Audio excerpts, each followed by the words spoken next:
Les compagnons de Jésus doivent avoir les pieds propres. Dans sa prière, il montre très clairement ce que cela signifie. Ils ne sont pas du monde, comme je ne suis pas du monde. Jean 17, 16. Je ne te prie pas de les ôter du monde, mais de les préserver du mal. Jean 17, 15.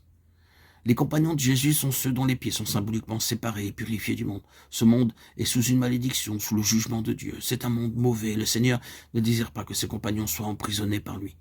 Son œuvre à notre égard consiste donc à nous en séparer. Les pieds signifient un contact avec la terre, et le Seigneur Jésus veut rompre ce contact en ce qui concerne ses compagnons. Si nous voulons être les compagnons de Christ, il nous faut être délivrés de ce monde présent, mauvais. Le contact avec lui signifie mort, souillure. C'est un monde opposé au Seigneur Jésus. Le Seigneur dit ici, dans cet acte symbolique, mes compagnons ne sont pas de ce monde. Il l'a accompli en lui-même, une fois pour toutes. Il y a naturellement en cela une signification beaucoup plus grande que ce dont il est possible de parler pour le moment. Nous savons tous combien cela est vrai. Jésus ne nous a pas enlevés du monde. Nous sommes ici et environnés de souillure. C'est une vérité, un monde pécheur. Le Seigneur Jésus veut nous en délivrer et il a accompli l'œuvre par laquelle nous pouvons être séparés de tout ce qu'il renferme de mal. Cela nous ouvre tout le sujet de la sanctification, mais pour notre but, cela explique tout simplement ces mots de Hébreux 3:1. C'est pourquoi, frères saints, frères qui sont sanctifiés, ce qui signifie séparés pour Dieu, tels sont les compagnons de Christ et de la vocation céleste.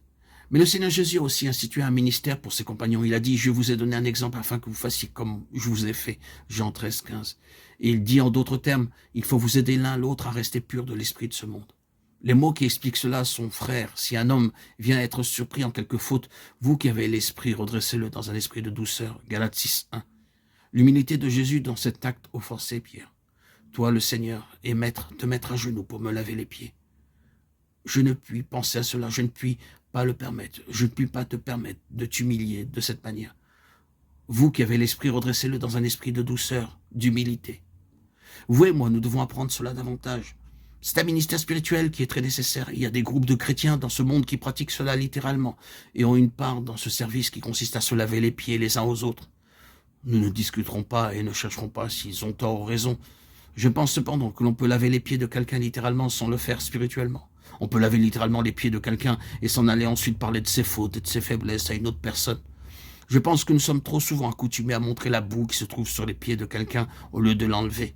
Oh, nos critiques et nos condamnations à l'écart d'un autre. Il n'est pas nécessaire d'être un expert pour voir l'impureté spirituelle des hommes et le contact du monde sur eux. Chacun peut voir leurs fautes. Mais qu'allons-nous faire? Parler d'eux et de leurs fautes? Les faire voir à d'autres? Les avoir toujours en vue? Permettre que notre attitude à leur égard soit influencée par leurs fautes?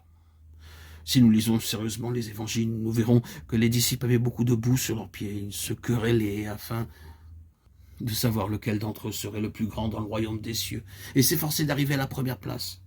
Tout cela est une histoire pénible. Ils avaient beaucoup de fautes et de défauts. Leurs pieds étaient en vérité tachés par ce monde.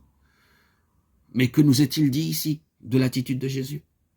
Des hommes tels qu'ils étaient, et cependant ayant aimé les siens qui étaient dans le monde. Il les aima jusqu'à la fin. Jean 13, 1.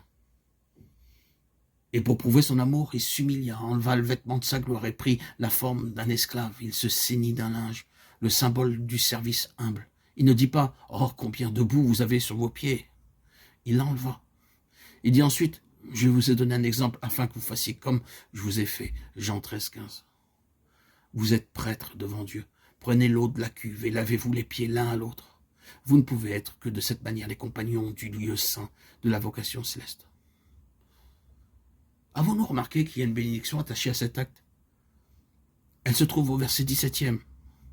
Si vous savez ces choses, vous êtes bien heureux, pourvu que vous les pratiquiez.